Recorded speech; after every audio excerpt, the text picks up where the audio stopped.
Good afternoon, morning, and welcome to Turbo Tortoise Tech. If you're new here, my name is Reese, 4-piece from KFC or Wookie Triple XL.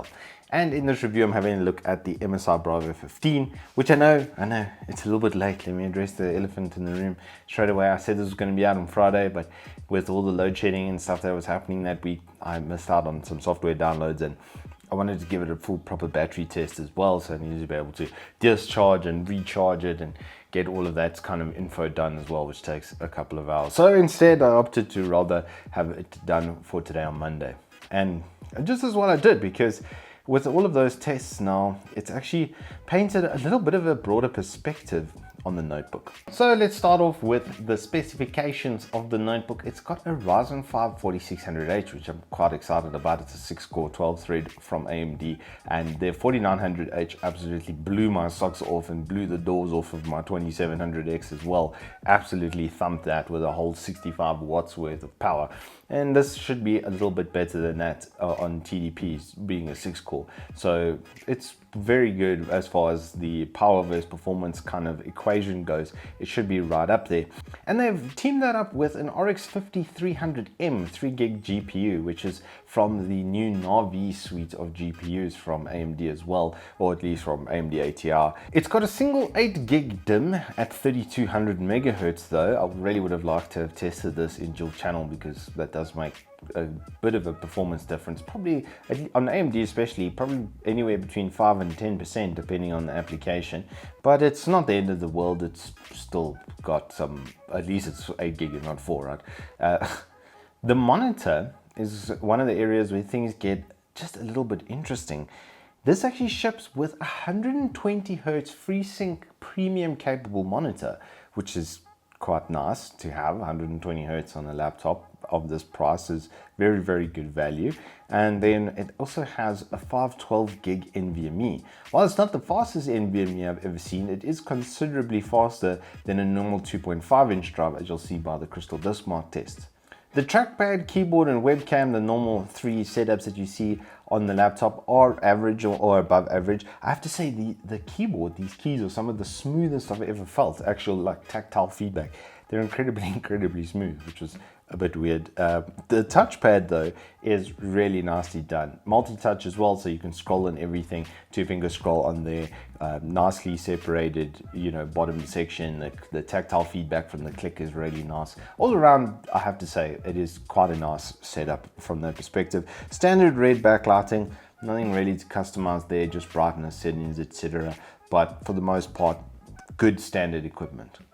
Looking around the laptop at the port setup, on the right hand side we do have an HDMI 2.0 along with its charging connector. The HDMI is capable of doing 4K at 30 Hz, so it's not going to do 4K 60 unfortunately, but if you're looking to run like a 1080p 144 Hz monitor from this, or a normal 4K panel at 30 Hz, then you will have absolutely no problems in doing that. On the left hand side we have a headphone jack, 2 normal USB 3.0s, 2 USB Type-Cs, an RJ45 connection for that LAN, and then a Kensington lock. Networking, I have to say, and jump in here on that, the Wi-Fi was very, very good. It kept a constant 75 megabits worth of transfer rate.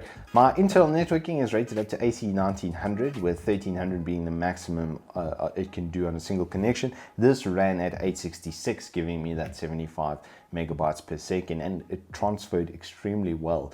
The transfer graph looked really good. It was keeping up like constantly like that, and that's pretty much a bullet point presentation for the performance of this machine. Battery life is one of the caveats that I think could be somewhat improved.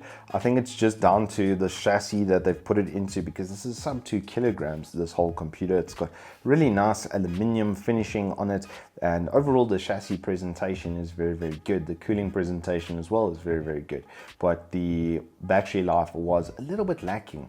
And a 51 watt hour battery, it got a 5 hours worth of continuous video playback. to do that test, I have movies that I run on the notebook, which I then set the notebook monitor to 60% of its total brightness, and then I set the volume to 60% to simulate as if you were on a plane watching movies, etc. Something to that effect, and that would be more than enough for you to be able to see and hear absolutely no problems. And like I say, just over 5 hours on the battery test. Recharging was done pretty quickly, though it does have a big 180 watt adapter, and when connected there is actually noticeable performance differences, especially when I tested 4K video. As you'll see in the clip here, without the battery connected, it is like a little bit stuttery. Even though the bar is well loaded, the network had absolutely no problems. As soon as I connected it to its power though, then that smoothed out. So it just makes me think that maybe there's just not enough discharge from the battery to be able to run 4K video. Everything else worked pretty damn well. Gaming and stuff on battery, I wouldn't do it. Rather keep it plugged in. The CPU performance though is where things get, well, quite interesting. If you look at the Cinebench scores that I've got on screen right now, you'll notice on Cinebench R15 that it managed over 1300, which is better than the 2600X would get on average. And then for the rest of the benchmark results are pretty much the same.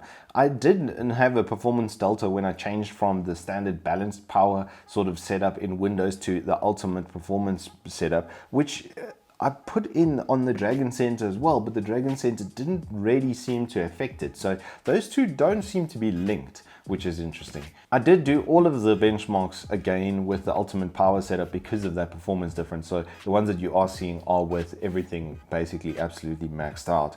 The graphics performance, if we have a look at the Firestrike results and TimeSpy results that I could do, it is pretty good. And you're looking at basically 50 FPS in most 1080p games like Fortnite and Battlefield and such. Now there actually is a really convenient little drop down on the Firestrike window or on the TimeSpy windows. And where the going got tough, like in TimeSpy, it actually rated the average slightly higher, which is interesting.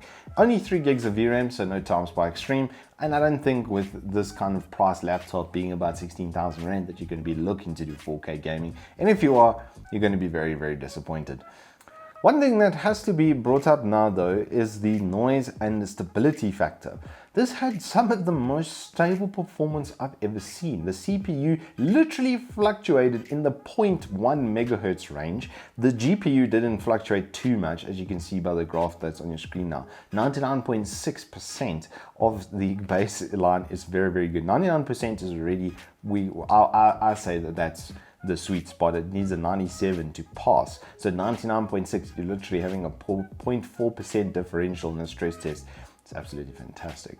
When it isn't gaming, the thing is extremely, extremely quiet. And when it is gaming, even with the fans at full chat, as you can see by the noise meter on your screen now, the noise wasn't too loud. It wasn't over the top. I never felt like it was bad, like I needed to have extra sound isolation. Normal set of headphones connected to this, you're not really going to hear it. Temperature and everything was controlled really well. That's why there was no thermal throttling. Taking all of that into consideration and looking at this package holistically, what I think MSI has done with this Bravo 15 is sort of reverse the role of where people would buy gaming laptops for development. This feels like it's more of a development laptop that can also do some gaming. The processing performance is absolutely fantastic at 1300 CB15. You're going to be able to render out of Premiere, of Photoshop, etc. with absolutely no issues. Having a 120 Hz FreeSync Premium monitor isn't going to hurt that either. It's really nice when you are editing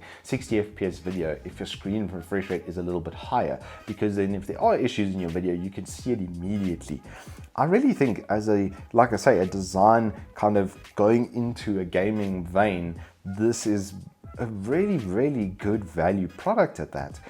The only thing I would literally change on this entire spec at this price is pay for the extra RAM, get that extra 8 gig, then you've got 16 gig with this processor. You've got a proper development platform on the go. You're not going to be able to do 3D rendering or anything too crazy with that. You're still going to, 3D is a big puncher. You're still going to need like a 16 core. Even my 16 core takes days on renders, on big renders, like our intro, for instance. Each one of those scenes was literally like a 5-hour piece of render, and it chomped through that compared to our 8 cores that we had on the job at the time, of course. But with Adobe Suite and normal web development and that sort of stuff, this will absolutely crunch it. The price point is spectacularly good, considering that you get a 512 gig NVMe out of the box and you're getting this absolutely fantastic display. I really do like the finish, and the overall build quality is pretty damn good. We always do the lift test on the lid to see how far it comes up before the other edge comes up, and generally you're looking for as low a point as possible. Look at this, how low this is. It's really good. It's really nicely put together. I really like this new logo as well. The brushed aluminium is subject to some fingerprint marks and that sort of stuff, but keeping it clean isn't too much of an issue. Power button is nicely executed. I like the way they've done that. The keyboard with the function keys, everything felt very familiar in a good way. Final thoughts on this are the graphics performance is on par. It's in an average kind of zone for this kind of laptop, but the processing performance is way above par. And the fact that you get a 512 gig NVMe that is actually pretty fast, I mean much faster than a normal 2.5, 3 times faster in certain areas, and then this really beautiful 120Hz monitor. It's a really nice platform for that if you're doing audio engineering on the go or something to that effect. This is a really nice setup, especially with those Type-Cs. It's got the goods. It's got everything you could need within reason, let's put it that way. At the price point, it's really hard to beat, especially with CPU performance is concerned. And then, last but not least, they ship it with one of the best looking and most interesting backpacks I've ever seen. It's got like a double closing mechanism on top, so there's a zip that like does zip. I promise. I didn't break it yet. Please tell me I didn't break it yet. I had it inverted. My own stupidity. But then it like folds over the top and clips in here. There's like a really nice pouch on the back here where you can put some valuables behind you and then clip the backpack onto you. And then on the front, it's got like 2 like holes, smaller pockets here, and everything's nicely padded and exceptionally well finished. Like I say, the value for this bundle, if you are doing development cross gaming kind of thing, this should be right down your alley. If you want to take some light games with you, play stuff on like 1080p 60 fps on like maxed out settings for the most part, then this will be right up your alley. But things like CS and Dota, for instance, that can run on like a tea kettle, will be absolutely fantastic on this. And you won't even need a high refresh rate screen with you because you're carrying a 120Hz. I like a lot, MSI. I think you've hit a really good value point here. And I'm gonna have to give this a solid 9.5 out of 10 for this system, just because of the value that's coming through here. I think it's really nicely executed. I like that it's not loud. Just thumbs up for me. This is a really good product. Anyway, hope you guys have enjoyed this review. I think I've waffled on far long enough. And if you have, then hit us up with a like, subscribe, and I'll see you on the flip side.